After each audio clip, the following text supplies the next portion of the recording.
दोस्तों बॉलीवुड पोल खोल के नए एपिसोड में आपका स्वागत है। भाई साहब, अगर आपने अभी तक मेरा चैनल सब्सक्राइब नहीं किया और करना चाहते हो तो कर लो, और अगर घंटी नहीं दबाई तो ज़रूर दबा दो, क्योंकि आप घंटी नहीं दबाओगे तो आपको नहीं पता चलेगा जब मैं नया वीडियो पोस्ट करूंगा। मेरी बात मानो भाई साहब, धर्म जी इस दुनिया को छोड़कर चले गए हैं और धर्म जी के साथ ही एक इरा फिनिश हो गया है। किसी जमाने में विनोद खन्ना साहब, सुनील दत्त साहब, राजेंद्र कुमार साहब, राजेश खन्ना साहब, दिलीप कुमार साहब, धर्मेंद्र जी का जलवा था। फिरोज खान साहब और राजकुमार साहब भी इसी वक्त में बहुत ही बढ़िया बढ़िया फिल्में बनाया करते थे।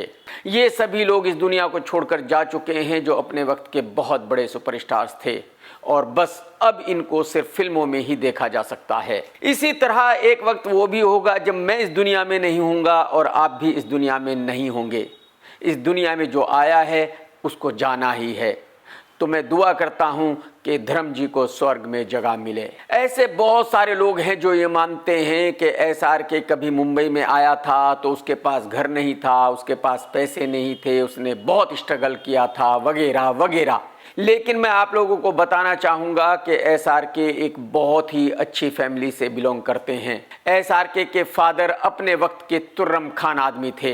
SRK की माता जी उस वक्त में मजिस्ट्रेट हुआ करती थी और इंदिरा गांधी जी की राइट हैंड हुआ करती थी।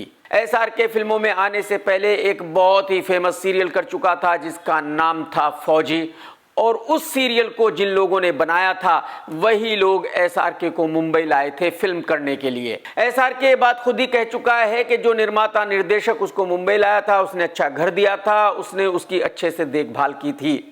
SRK ने कोई स्ट्रगल नहीं किया था। लेकिन कहीं कहीं SRK ने कहा है कि नहीं, उसने बहुत स्ट्रगल किया है। आप जरा ये सारे स्टेटमेंट सुन लीजिए। फर्स्ट टाइम यहाँ पर आया था तो मेरे पास वापस जाने के पैसे नहीं थे, मैं सड़क पे सोता था। I have no romantic stories to talk about my struggle in Bombay, no. As far as No sleeping on park benches, huh? No, I never slept.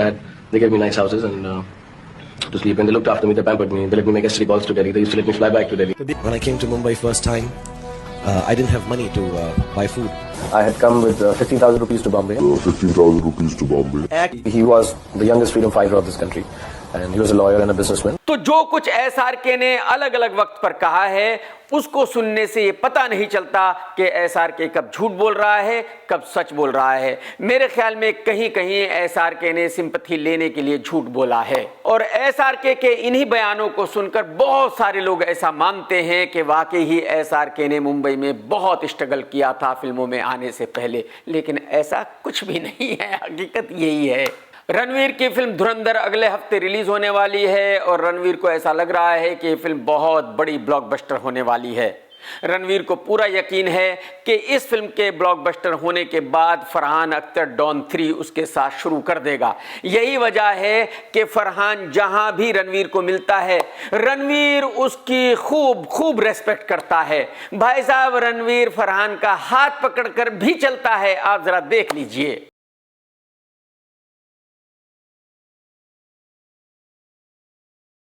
मैं डबल ढोल की रणवीर सिंह को बताना चाहता हूं कि मेरे भाई, आपकी फिल्म धुरंधर चलने वाली नहीं है।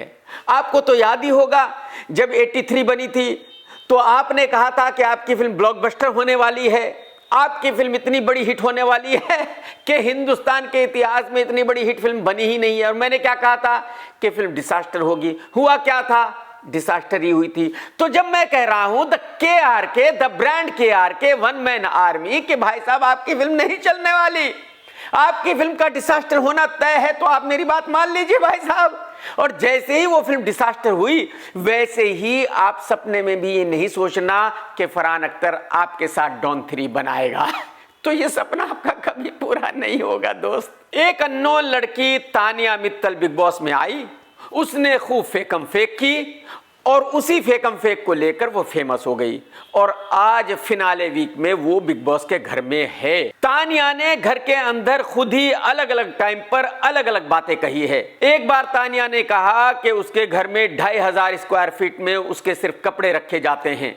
दूसरे वक्त में कहा कि उसके घर में 5000 स्क्वायर फीट में सिर्फ उसके कपड़े रखे जाते हैं। तीसरे वक्त में कहा कि 10,000 स्क्वायर फीट में उसके कपड़े रखे जाते हैं। 2500 स्क्वायर फीट में मेरे कपड़े, 5000 स्क्वायर फीट में कपड़े मेरे। ग्वालियर में 10,000 स्क्वायर फीट में मेरे कपड़े ही कपड़े। हकीकत यह है कि उस बेचारी को नहीं पता कि स्क्वायर फीट क्या होता है। उसको इस बात का बिल्कुल आइडिया नहीं है कि भाई 10,000 स्क्वायर फीट कितना एरिया होता है। वो एक गरीब घर की लड़की है, तो उसने जो सुन लिया वो बेचारी कह देती है। हकीकत से उस बात का कोई लेना देना नहीं है। मैं आप लोगों को ये बताना चाहूंगा कि 10,000 स्क्वायर फीट इतना बड़ा एरिया होता है कि उसमें 5 से 6 बेडरूम का बड़ा विला बन सकता है, जिसमें स्विमिंग पूल भी होगा, गार्डन भी होगा, सब कुछ होगा। लेकिन तानिया को इस एरिया के बारे में कुछ पता नहीं है। तानिया को बेचारी को यह लगता है कि वो जो उसकी छोटी सी अलमारी है जिसमें उसकी कुछ ड्रेसेस हैं, वो 10,000 स्क्वायर फीट एरिया है। अरे तानिया जी, कुछ तो मर्यादा रखिए, कुछ तो खौफ खाइए। अच्छा, तानिया का भाई घर में आया, उसने भी ये सब फेकम फेक सुनी हुई थी, तो जाहिर सी बात है उसको भी घर में आकर तानिया को डिफेंड तो करना था। उसने भी घर में आकर यही कहना था कि जो तानिया कह रही है वो सच कह रही है। लिफ्ट नॉर्मल कोई बहुत ज्यादा पैसे लगते नहीं है। और आदमी मतलब हर कोई बेनिफिट चाहता है कि जब 3 मंजिल 4 मंजिल का घर बना रहा है तो लिफ्ट क्यों नहीं हो घर में। सबने लगा रखी है, सबने, सारे रिश्तेदारों के हमारे। तो ऐसे यहाँ जैसे इतना रोस्ट किया गया और मतलब इतना बड़ा मुद्दा बना, तो मैं घबरा गई, मैं चुप होने लग गई। पर मैं यही मन में सोच रही हूँ कि अपने तो सबकी ही है, तो ये इतने क्यों पागल हो रहे हैं। और अगर आप तानिया के भाई के कपड़े देखोगे तो आपको पता चल जाएगा कि ये लोग बेचारे बहुत ही गरीब फैमिली से हैं, 2 रुपीज पीपल हैं। इनको बिल्कुल नहीं पता कि लिफ्ट क्या होती है। मैं आपको ये बता दूं कि जो शेखों के बड़े बड़े पैलेस हैं, जो अंबानी का घर है, उसमें भी किचन में लिफ्ट नहीं है। एक्चुअली घर में लिफ्ट होती है, किचन में दुनिया में कहीं भी लिफ्ट नहीं होती। लेकिन जैसे कि मैंने कहा कि ये लोग बेचारे गरीब फैमिली से हैं, तो इनको नहीं पता लिफ्ट कहां हो सकते हैं, कहां नहीं हो सकती। और तानिया ने कहा कि हमारे तो सारे रिश्तेदारों के घरों में लिफ्ट है, ये तो नॉर्मल है। और तानिया के भाई ने क्या कहा, बहुत ही अजीब बयान दिया। उसने कहा कि देखो भाई, गांव में लिफ्ट सस्ते में लग जाती है। तानिया के भाई को ये नहीं पता बेचारे को कि जो चीजें गांव में बनती है वो सस्ते में मिल जाती है, वहां शहरों में वो थोड़ी महंगी मिलती है। लेकिन प्रॉब्लम यह है कि लिफ्ट गांव में नहीं बनती, लिफ्ट तो शहरों में ही बनती है। लेकिन तानिया के भाई ने कहा कि गांव में तो लिफ्ट सस्ते में मिल जाती है, तो सभी लोग लगा लेते हैं। अबे लुखे 2 रुपीज पीपल, अगर तुम लोगों को कुछ नहीं पता है, तुम लोग एक गरीब फैमिली से हो, तो ये कहने में क्या बुराई है कि तुम बेचारे एक गरीब फैमिली से हो। कमाल के लोग हैं भाई साहब इस दुनिया में। बॉलीवुड में एक महाफ्लॉप एक्टर है जिसका नाम है इमरान हाशमी। इस बंदे की पिछली 25 फिल्में डिसास्टर हैं। 5, 10, 15 नहीं भाई साहब, 25 फिल्में लाइन से डिसास्टर हैं। इसको खुद भी याद नहीं है कि इसकी हिट फिल्म कब आई थी, लेकिन ज्ञान देने में किसी से पीछे नहीं है। तो इमरान हाशमी ने कहा है कि जो बॉलीवुड वाले हैं उनको फिल्में नहीं बनानी आती, वो पैसे बर्बाद करते हैं, टाइम बर्बाद करते हैं। जो साउथ की इंडस्ट्री है वो बहुत ही ऑर्गेनाइज है, वो बहुत ही अच्छे से पैसों का यूज करते हैं, वो बहुत ही बढ़िया फिल्में बनाते हैं। इमरान भाई, एक कहावत है कि जो अंगूर आपके पास नहीं है वो खट्टे हैं। समझ रहे हो? तो आपकी बॉलीवुड में लाइन से फ्लॉप आ रही है, तो जाहिर सी बात है बॉलीवुड आपको अच्छा नहीं लगेगा। आपकी फिल्में अगर हिट हो जाती तो फिर आप कहते हैं कि बॉलीवुड वाले तो कमाल के लोग हैं, ये तो कमाल की फिल्में बनाते हैं। ये करने से कुछ नहीं होगा भाई साहब, करियर खत्म हो चुका है, टाटा बाय बाय हो चुका है मेरे दोस्त। रणबीर कपूर ने एसआरके और अक्षय को क्रिटिसाइज करते हुए कहा है कि मैं जिंदगी में कभी भी किसी शादी में नहीं नाचूंगा, किसी बर्थडे पार्टी में नहीं नाचूंगा, मैं अपने रेस्पेक्ट को बर्बाद नहीं करूंगा। अगर एक एक्टर किसी की बर्थडे पार्टी में नाचता है, किसी की शादी की पार्टी में नाचता है, तो उसका कोई रेस्पेक्ट नहीं रहता। मैं रणबीर कपूर की इस बात से पूरी तरह से इत्तेफाक रखता हूं। एसआरके और अक्षय को यह सब नहीं करना चाहिए, उनके पास बहुत पैसे हैं और पैसों की उनको जरूरत नहीं है। कोरोना के वक्त में जब कभी समीर वानखेड़े मुंबई में थे तो उस वक्त एनसीबी का बोलबाला था, एनसीबी को खूब पब्लिसिटी मिल रही थी। अब फिर से एनसीबी चर्चा में आ गई है, न्यूज में आ गई है।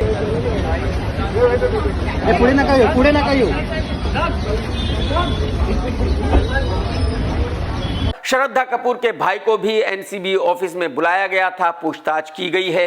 मीठे ओरी लुखे को भी एनसीबी के ऑफिस बुलाया गया था, उससे भी पूछताछ की गई है।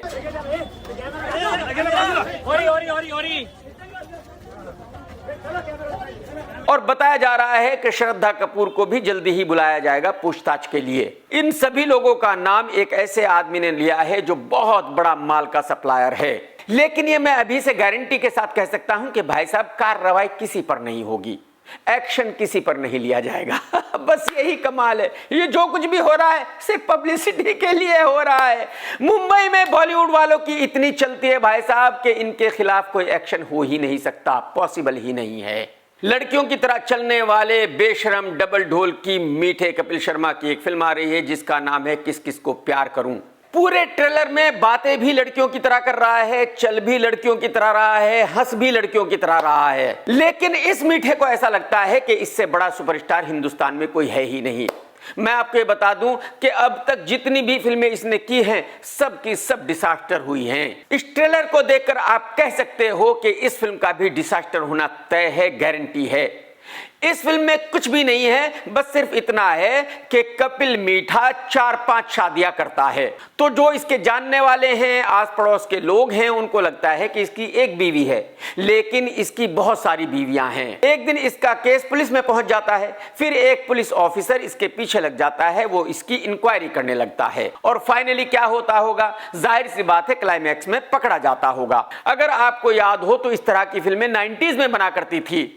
डेविड धवन बनाया करता था, हीरो होता था गोविंदा। लेकिन जो इस फिल्म के निर्माता है, डायरेक्टर है, उनको ऐसा लगता है कि इस सब्जेक्ट पर आज भी फिल्म चल सकती है। अरे मेरे भाई, ये सोशल मीडिया का जमाना है, आज की तारीख में इस कहानी पर फिल्म नहीं चल सकती, ये पॉसिबल नहीं है। पब्लिक इतनी बड़ी उल्लू की पट्टी नहीं है कि आज इस कहानी पर फिल्म देखने जाए। और चलो मान लेता हूं कि फिल्म का हीरो रणबीर कपूर है तो पब्लिक थिएटर में चली जाएगी। अरे एक मीठे आदमी को, कपिल शर्मा जैसे बेशरम आदमी को कोई भी थिएटर में देखने क्यों जाएगा, जो रोजाना टीवी पर दिखता है। तो फिल्म के रिलीज होने से पहले ही मैं ये कह सकता हूं कि जो इस फिल्म के निर्माता हैं उन्होंने अपने पैसे बर्बाद कर लिए हैं। इस फिल्म का डिसास्टर होना तय है, इस फिल्म के चलने के कोई भी चांस नहीं है। नौटंकी ड्रामा पलाश मुचल की शादी होने वाली थी स्मृति मंधाना से, और भाई साहब शादी से पहले जो ड्रामा चल रहा था, मैंने वो ड्रामा देखकर ये कह दिया था कि ये शादी होने वाली नहीं है, ये शादी होने से पहले ही टूट जाएगी। और वही हुआ जो मैंने कहा था, क्योंकि अगर कोई लड़का शादी से पहले इतना ड्रामा कर रहा है तो इसका मतलब ये बिल्कुल क्लियर है कि वो पब्लिसिटी के लिए सब कुछ कर रहा है, वो शादी के बारे में सीरियस है ही नहीं। और वही हुआ, फाइनली दुनिया को पता चल गया कि ये लौंडा जो भी कर रहा था वो सिर्फ पब्लिसिटी के लिए कर रहा था। बताया जाता है कि शादी के एक दिन पहले ही ये किसी दूसरी लड़की को घुमा रहा था। स्मृति मंधाना ने इसको रंगे हाथों पकड़ा भाई साहब, और ये किसी तरह जान बचाकर वहां से भागा। भाई इतना ड्रामा करने की क्या जरूरत है मेरे भाई? तुझे फेमस होना है तो ठीक है ना, अपनी बहन का नाम यूज करता रहे, फेमस होता रहे, इससे ज्यादा ना कर, कहीं फंस जाएगा। बात को मान भाई। शायद आप लोगों में से बहुत लोग मीठे बागेश्वर बाबा को जानते हो। अब बागेश्वर बाबा ने विराट कोहली को टारगेट किया है और कोहली के साथ साथ कुछ बॉलीवुड वालों को भी टारगेट किया है। मीठे बाबा ने कहा है कि देखो, एक क्रिकेटर हिंदुस्तान का माल लूटकर इंग्लैंड चला गया है, वहां रहने लगा है। पैसा लेकर के इस देश का क्रिकेटर, भारत का पैसा लेकर इस देश का बॉलीवुड का एक्टर पैसा लेकर विदेश में घर बनाता है। कुछ बॉलीवुड के एक्टर हैं जो हिंदुस्तान से पैसे कमाकर बाहर बस गए हैं, तो मैं उनसे तो अच्छा हूं। अब मैं बिल्कुल नहीं कहना चाहूंगा कि जो मीठे बाबा ने कहा है वो सही है, ये गलत है, ये तो आप डिसाइड करो। पहले आप जरा एक एक्ट्रेस का वीडियो देख लीजिए, उसके बाद मैं आपको बताऊंगा।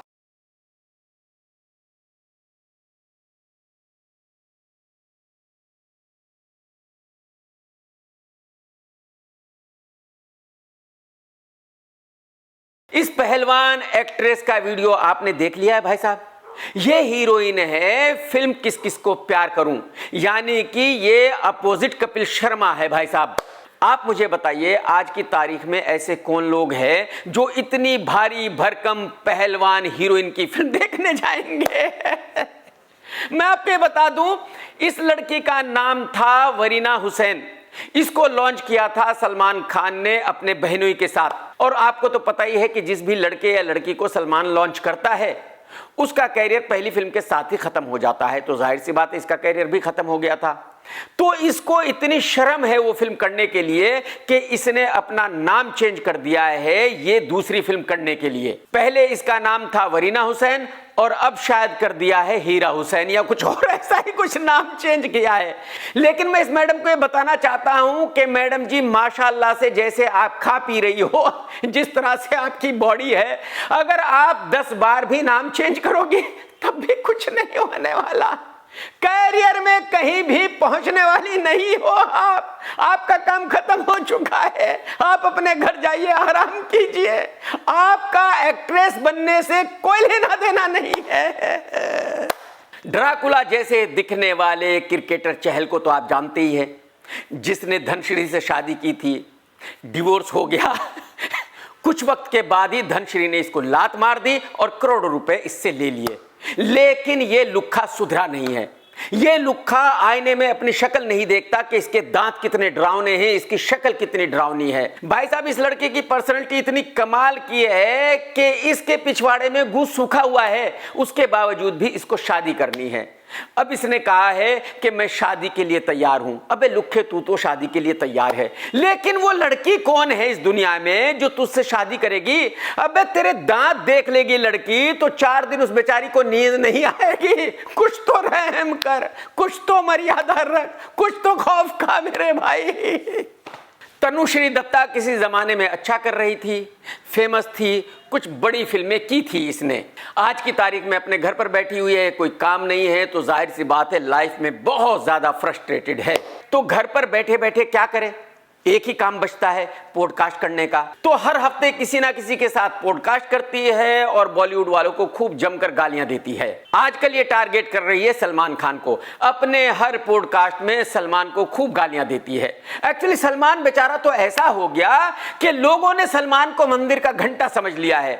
जिसको देखो बजा कर जा रहा है, कोई भी उठकर गालियां दे रहा है। और तनुश्री जो बातें कर रही है, जो कुछ कह रही है, उसको सुनकर यह साफ पता चलता है कि ये लड़की मेंटली डिस्टर्ब हो चुकी है। इसकी फैमिली वालों को चाहिए कि इसको फौरन ही हॉस्पिटल में भर्ती करे, नहीं तो आने वाले वक्त में बहुत कुछ गलत हो सकता है इस लड़की के साथ। अब क्या करें, अगर फिल्में नहीं हो रही, आपको जो काम मिल रहा है आपको उठाना पड़ेगा, राइट? आप इस बात से अंदाजा लगा सकते हैं कि तनुश्री की मेंटली हालत क्या है आज की तारीख में। उसने कहा है कि सुशांत सिंह की डेथ हो गई थी, उसकी भी जांच ठीक से नहीं हुई। सिद्धार्थ शुक्ला की मौत हो गई थी, उसकी भी जांच ठीक से नहीं हुई। तनुश्री मैडम जी, मैं आपको ये बता दूं कि सिद्धार्थ शुक्ला जिस घर में रहता था उसमें उसकी माँ भी रहा करती थी उसके साथ ही, और उसकी माँ को अच्छी तरह पता है कि सिद्धार्थ शुक्ला के साथ क्या हुआ, उसकी मौत कैसे हुई। बताया जाता है और मुझे लगता है कि 95% सच है कि सिद्धार्थ शुक्ला माल का बहुत बड़ा शौकीन था। शहनाज गिल सिद्धार्थ के रूम में थी उस रात को जब सिद्धार्थ की मौत हुई थी। बताया जाता है कि सिद्धार्थ ने पहले माल लिया था, उसके बाद वियाग्रा खा लिया था, और यही वजह है कि उसको हार्ट अटैक आ गया था। और उसकी मां को अच्छी तरह पता है कि सिद्धार्थ को क्या हुआ था। यही वजह है कि सिद्धार्थ की मौत पर किसी को भी कोई शक नहीं है, कोई भी फाउल प्ले नहीं है। किसी वक्त में सेलिना जेटली ने प्राउड फील करते हुए कहा था कि मैंने शादी कर ली है ऑस्ट्रेलिया में, एक बहुत ही हैंडसम लड़के से मेरी शादी हो चुकी है। और अब जो है खुद ही कह रही है कि वो लड़का इसको पीटता था, वो लड़का तो इसको नौकरानी समझता था, और यही वजह है कि ये उससे डिवोर्स लेना चाहती है। ड्रामा सेलिना जेटली जी, आपको ये किसने बताया था कि आप बहुत ही सुंदर हैं तो आपको एक ऐसे लड़के से शादी करनी चाहिए जो बहुत ही हैंडसम हो, जो बहुत ही रिच हो, जो ऑस्ट्रेलिया का हो, इंडियन भी ना हो। मतलब आपको गोरे से शादी करनी थी तो फिर आपको भी गोरी होना चाहिए ना, वो आप हो नहीं, तो जाहिर सी बात है वो कितने दिन आपको झेलता। 10-15 साल झेल लिया, बहुत बड़ी बात है। तो मैडम जी अब आप ड्रामा मत कीजिए, ये तो आपको पहले ही दिन पता था कि ये शादी नहीं चल सकती, इसके बावजूद भी आपने शादी की। आपने दुनिया को दिखाया कि देखो आपकी शादी कितनी कमाल की हुई है, तो अब झेलो। श्रद्धा कपूर ने बताया कि उसने एक फिल्म की शूटिंग चालू की है, लेकिन उस फिल्म के बारे में बात नहीं करना चाहती। तो मैं ऑलरेडी एक पिक्चर के लिए शूट करी, उसका ऑफिशियल अनाउंसमेंट अभी तक हुआ नहीं है, तो मैं उसके बारे में ज्यादा बात नहीं कर सकती, लेकिन बहुत ही जल्दी ऑफिशियल अनाउंसमेंट होगी उसके। एक्चुअली जिस फिल्म के बारे में श्रद्धा बात नहीं करना चाहती, वो फिल्म वो शूट कर रही है रणदीप हुड्डा के साथ। श्रद्धा का मेन रोल है, यानी कि ये एक फीमेल ओरिएंटेड फिल्म है और रणदीप हुड्डा इस फिल्म में श्रद्धा को सपोर्ट कर रहा है। इस फिल्म को प्रोड्यूस कर रहा है दिनेश विजन। आज की तारीख में एक दिनेश विजन का ही प्रोडक्शन हाउस है जो श्रद्धा के साथ काम कर रहा है। बॉलीवुड में किसी को भी श्रद्धा के साथ काम नहीं करना है। श्रद्धा ने बताया कि इस फिल्म की शूटिंग खत्म होने के बाद उसकी एक और फिल्म चालू होगी और वो भी फीमेल ओरिएंटेड फिल्म ही होगी, जिसका प्रोड्यूसर है उसका बॉयफ्रेंड राहुल। और यही वजह है कि श्रद्धा ने डंके की चोट पर कहा कि मैं इस फिल्म के बारे में कुछ भी बात कर सकती हूं क्योंकि ये फिल्म राहुल की है और राहुल मेरा क्या ही उखाड़ लेगा। बिल्कुल सही कह रही हो मैडम।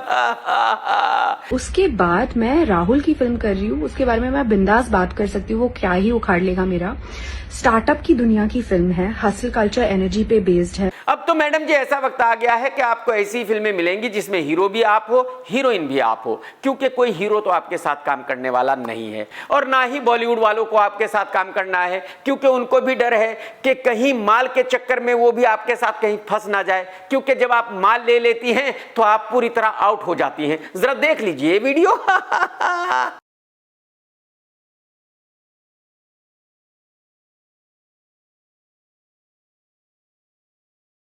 ये तो मैं आप लोगों को पहले भी कई बार बता चुका हूं कि बॉलीवुड में जो गिने चुने पागल हैं उनमें से एक है सैफ अली खान। एक प्रोड्यूसर है रमेश तौरानी साहब, उनकी बेटी को डायरेक्टर बनना है। रमेश जी ने एक साउथ की फिल्म के राइट्स खरीदे, सैफ को दिखाई, सैफ ने उस फिल्म को करने के लिए हामी भर दी, साथ में पुलकित सम्राट। फिल्म की कहानी लिखी गई, डायलॉग्स लिखे गए और सेट भी बन गया। सेट की कीमत है तकरीबन 65 लाख। सैफ अली पहले दिन की शूटिंग करने के लिए आया और शूटिंग करने के बाद शाम को कहा कि भाई साहब मैं ये फिल्म नहीं कर रहा हूं, मैंने फिल्म छोड़ दी। आप अंदाजा लगा सकते हैं जिस फिल्म की एक दिन की शूटिंग हुई हो उस पर कितना खर्चा आ चुका होगा। 65 लाख का तो सेट बन चुका है। सभी जितने लोग भी फिल्म में काम कर रहे हैं उनकी ड्रेसेस बन चुकी है, सभी लोगों को साइन कर लिया गया है, जितनी भी टेक्निकल टीम है उनको भी साइन कर लिया गया है। जब किसी फिल्म की शूटिंग होती है तो कम से कम आज की तारीख में 250 से 300 लोग उस फिल्म की शूटिंग करने के लिए काम करते हैं, यानी कि उन सभी लोगों को साइन कर लिया गया था, सभी लोगों को पैसे दे दिए गए थे। और शाम को सैफ ने कहा कि भाई मैं ये फिल्म नहीं कर रहा हूं। अगले दिन फिल्म बंद हो गई। तो अगर सैफ ने एक दिन की शूटिंग करने के बाद फिल्म बंद कर दी है तो रमेश तौरानी साहब के कम से कम 5 करोड़ रुपए का नुकसान हो गया है और सैफ को घंटा फर्क नहीं पड़ता। यही बॉलीवुड है। सैफ का कहना यह है कि तौरानी साहब की बेटी को डायरेक्शन नहीं आता इसलिए वो इस फिल्म को नहीं करना चाहता। अरे भाई ये बात तो आपने पहले देखनी चाहिए थी कि लड़की को डायरेक्शन आता है या नहीं आता। एक दिन की शूटिंग करने के बाद आपको पता चला कि लड़की को डायरेक्शन नहीं आता, ये कोई बात हुई। इसी फ्राइडे को फिल्म रिलीज हुई तेरे इश्क में और फिल्म ने बहुत अच्छी ओपनिंग ली, तकरीबन 13 करोड़ की। 13 करोड़ की ओपनिंग एक बहुत अच्छी ओपनिंग मानी जाती है। और मैं आपको ये बता दूं कि ये फिल्म एक बहुत ही वाहियात किस्म की फिल्म है। तो जिसने भी इस फिल्म को देखा वो सर पीटते हुए थिएटर से बाहर आया। दूसरे दिन भी फिल्म ने बढ़िया बिजनेस किया, तीसरे दिन भी फिल्म ने बढ़िया बिजनेस किया और वीकेंड बिजनेस हुआ तकरीबन 42 CR। ये एक बहुत ही बढ़िया बिजनेस है और सभी लोग ये जानने की कोशिश कर रहे थे कि भाई इतनी खराब फिल्म को पब्लिक देखने क्यों आ रही है। लेकिन जिन लोगों ने इस फिल्म को देखा है उनका रिव्यू देख लीजिए पहले आप। हाय गाइस, तो अभी हम देख के आ रहे हैं तेरे इश्क में। तो मेरा रिव्यू है इस मूवी पे कि आप बिल्कुल भी अपना पैसा बर्बाद ना करें, टाइम वेस्ट ना करें बिल्कुल भी। और अगर आपके पास बहुत वेला टाइम है तो आप ये पिक्चर देखने आ सकते हैं, क्योंकि जितना भौकाल इसका ट्रेलर था उतनी ही फिसड्डी ये पिक्चर है। पैसा बिल्कुल बर्बाद हो चुका है, कुछ लव स्टोरी नहीं है, कुछ भी नहीं है। बट हाँ, धनुष की हिंदी बहुत प्यारी है, बहुत अच्छा है, एक्टिंग बहुत एकदम जबरदस्त की है, बट कोई स्टोरी नहीं है पिक्चर की। मतलब क्या ही प्यार है मुझे नहीं समझ आ रहा है। बट एनीवे मुझे तो सही नहीं लगी पिक्चर। बस वन टाइम वॉच भी नहीं है यार, अब पैसा दे दिया तो देखा है। बट इफ यू गाइज देख के आना चाहते हो तो देखा हो, अदरवाइज मेरे लिए तो बिल्कुल भी अच्छी नहीं है। OTT पे आएगी, देख लेना, please don't waste your time. एक काम करो, वहाँ से दौड़ के जाके कॉफी लाओ फटाफट, सर दुख रहा है भाई, फिल्म बहुत बकवास लगी। मतलब देखो भाई तौबा तौबा तौबा, ये बहुत बुरा बनाया है भाई। मतलब इतना अच्छा नॉस्टैल्जिया फील कराता रंजना 1, रंजना 2 ने ना इसको निचोड़ लिया। आनंद एल राय ने फिल्म के एल लगा दिए, रंजना 2 हटा के तेरे इश्क में कर दिया इसको। रंजना 2 के नाम से रिलीज करता ना तो पोस्टर फटते आग लगती। फिल्म की कास्टिंग देखिए अभी, मुझे तो कास्टिंग से कोई प्रॉब्लम नहीं है। हाँ वो जो MMS वायरल हुआ था वही कास्टिंग, वैसे तो कास्टिंग कर दी। आनंद एल राय वॉशरूम में गया, वो MMS ऐसा कौन दिखता है मेरे दोस्तों में, वही उन्हीं को लेके फिल्म बना दी। No comments. लेकिन देखिए फिल्म में क्या होता है, बच्चा किसका है इसका नाम यही होना चाहिए, बच्चा किसका भाई ढूंढी। मतलब यार देखो, पहले धनुष कृति से प्यार करता है, फिर कृति किसी और से प्यार करती है, फिर धनुष कृति वापस धनुष से करती है, फिर धनुष सिगरेट पी रहा है या कृति भी सिगरेट पी रही है उसके लिए। अब भैया बच्चा किसी और से, शादी किसी और से, सिगरेट किसी और के लिए, प्यार किसी और के लिए। हमारा भाई सडनली उसके बाप को याद आ गया कि मेरे बेटे को प्लेन उड़ाना। अभी बहुत ही वाहियात और सड़ी हुई मूवी देख के आई हूँ जिसका नाम है Tere Ishk Mein. This is going to be a spoiler, so if you are planning to watch this movie, which I don't think you should watch, you can skip this video. पूरी मूवी में स्टॉकिंग और abuse दिखाया गया है और उसको romanticise किया गया है एज यूजुअल, जैसा कि बॉलीवुड मूवीज में आजकल हो रहा है। एक लड़का दिखाया गया है जो एक लड़की से पागलों वाला प्यार करता है, लेकिन उस लड़की ने कभी नहीं बोला कि वो उससे प्यार करती है, लेकिन ही जस्ट समहाउ अज्यूम्स इट, और उस चक्कर में वो उस लड़की का घर भी जला देता है। कहाँ है वो लोग जो बोल रहे थे कि सैयारा तो बच्चों की मूवी है, जेनज़ीज की मूवी है, हमारी मिलेनियल्स वाली मूवी तो अब आएगी तेरे इश्क में। भाई उन लोगों को सच में जाके देखने की जरूरत है तेरे इश्क में। मैं अब भी देख के आ रही हूँ and my sister is literally abusing me कि भाई तूने पैसे खराब करा दिए, इससे अच्छा तो हम लोग कुछ और ही देख लेते, कुछ खा ही लेते। लेकिन सीरियसली इतनी डिसअपॉइंटेड हुई ना मैं। पब्लिक रिव्यू आपने देख लिया, तो अब क्वेश्चन ये है कि पब्लिक इस फिल्म को देखने क्यों गई।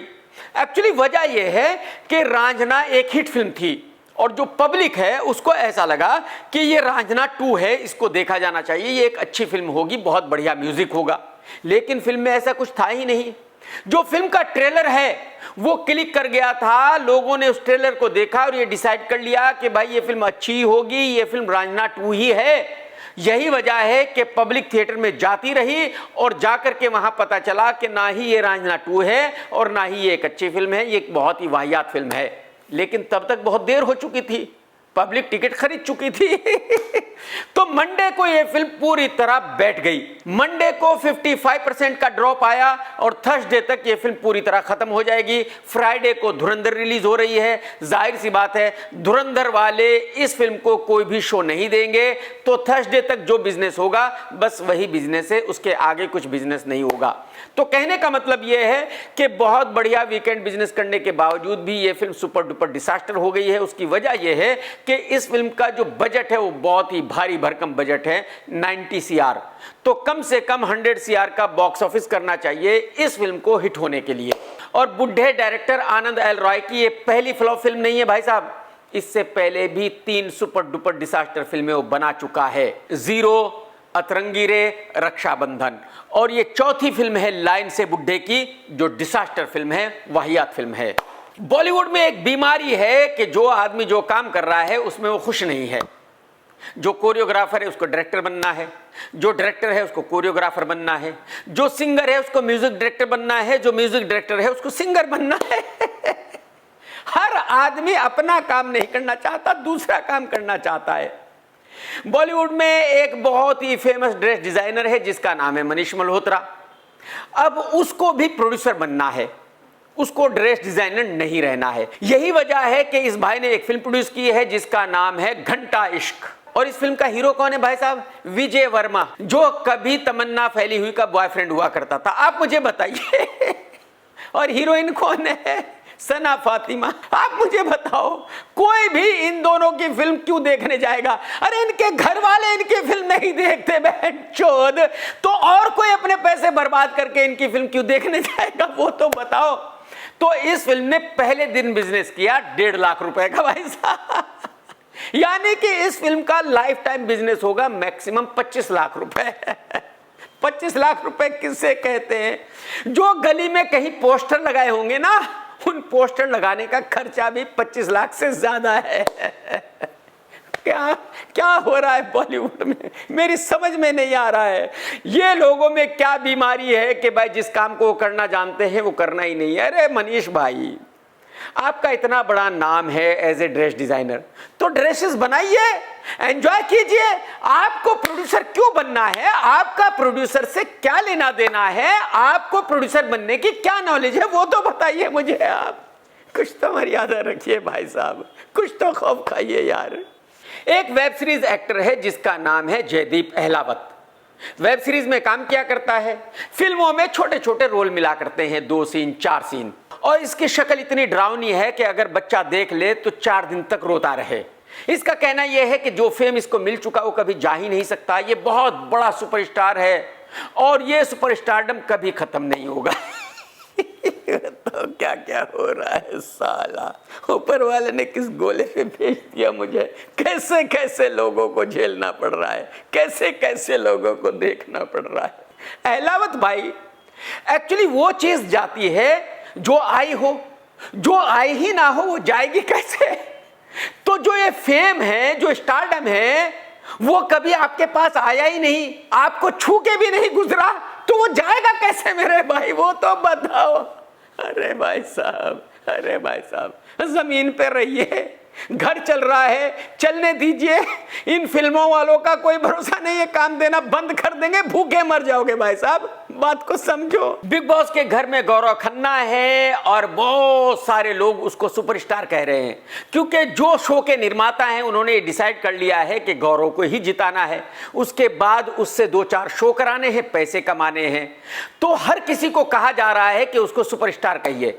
इस सुपरस्टार की बीवी भी फिल्मों में ही काम करती है, शायद वेब सीरीज में काम करती है या टीवी सीरियल्स में काम करती है। जरा देख लीजिए आप। तो कैसा लगा, मजा आया कि नहीं? अब बताओ, भूल पाओगे मुझे? तुम मुझे खुद को भूलने दोगे तो भूलूंगा।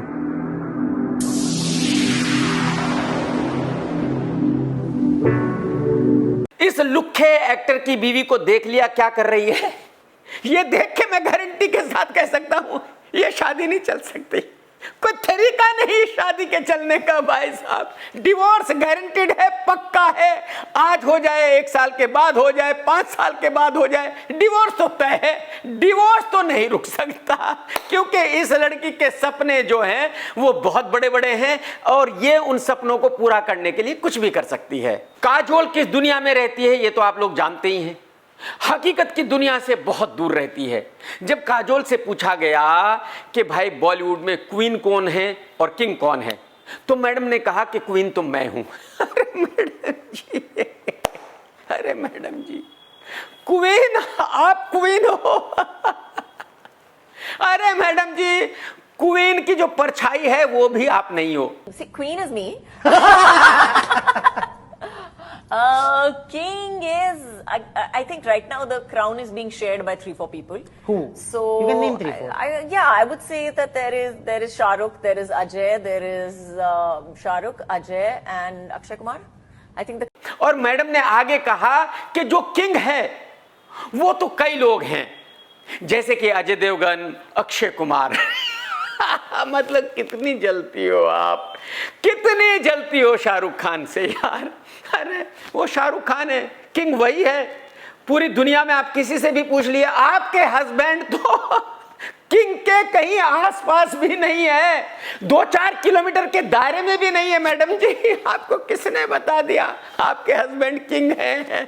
अरे मैडम जी, वो जो किंग है अजय देवगन साहब, उसका चेहरा आप ही देख सकती हो। कोई बच्चा उसका चेहरा देख ले तो 4 दिन रोते रहता है, चुप नहीं होता, उसको डरावने सपने आते हैं। बात को समझो आप सभी जानते हैं बाबा रामदेव कितना बड़ा नौटंकी है, क्या क्या ड्रामा करता है, और यही ड्रामा कर करके भाई साहब इसने अपनी बहुत बड़ी कंपनी खोल ली है।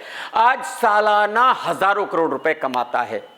ये एक घी बेचा करता है और वो घी का जब टेस्ट किया गया तो पता चला कि वो डुप्लीकेट घी है, वो खाने के लायक ही नहीं है। जिन लोगों ने उस घी को खाया उन्होंने एक तरह से जहर खाया। लेकिन भाई साहब क्या हुआ, इस पे कोई केस हुआ? नहीं। इसको कोई सजा मिली? नहीं। इसके ऊपर सिर्फ फाइन हुआ और वो भी 1,40,000 रुपए का। यानी जिन लोगों ने वो घी खाया उनमें से कितने लोग मर गए होंगे, लेकिन इसको कोई सजा नहीं है। अब मुझे बताइए, हिंदुस्तान में डुप्लीकेट चीजें बनाना कैसे बंद हो सकता है? अगर यही काम इस काने बाबा ने यूएई में किया होता, लंदन अमेरिका में किया होता, तो इसको फांसी की सजा होती भाई साहब, या जिंदगी भर जेल से बाहर नहीं निकलता। लेकिन इंडिया में सिर्फ 1,40,000 का फाइन हुआ है। इसने कितने लोगों को जहर खिलाया है, इससे कोई प्रॉब्लम नहीं है। मेरे ख्याल में यह तरीका बहुत ही ज्यादा गलत है। अगर सरकार इस पर ध्यान नहीं देगी, ऐसे लोगों को सजा नहीं देगी, तो ये लोग डुप्लीकेट चीजें बनाते रहेंगे, लोगों को जहर खिलाते रहेंगे। एक मीठा डबल ढोल की आशीष चंचलानी है, उसके पैर ऐसे हैं जैसे अर्जुन कपूर के अर्जुन कपूर का छोटा भाई है वो।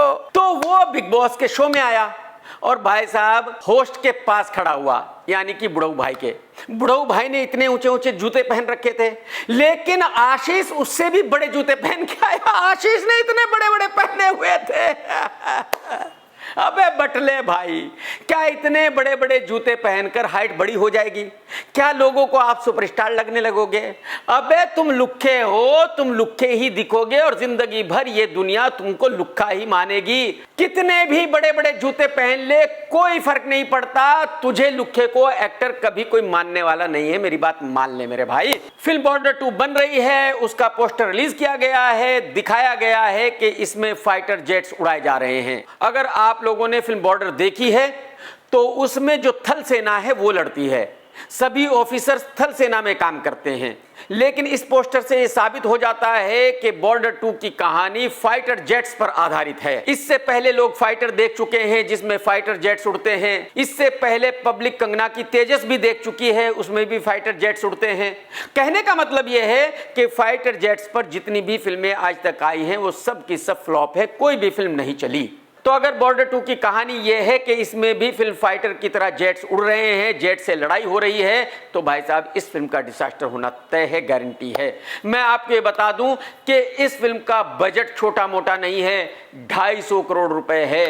55 करोड़ रुपए तो सिर्फ सन्नी देओल ने लिए हैं, 25 करोड़ वरुण ने लिए हैं, 25 करोड़ दलजीत ने लिए हैं, यानी कि 100 करोड़ तो यही हो गए हैं। और फिल्म में और भी बहुत सारे एक्टर्स हैं और बहुत बड़े स्केल पर इस फिल्म को शूट किया गया है। कहने का मतलब यह है कि अगर ये फिल्म कम से कम 300 करोड़ रुपए का बॉक्स ऑफिस करती है, तभी ये पैसे रिकवर हो सकते हैं जो इस फिल्म पर लगे हैं। एक बहुत ही प्यारा वीडियो सामने आया है, देखिए रितेश कैसे अपने बेटे के जूते ठीक कर रहा है।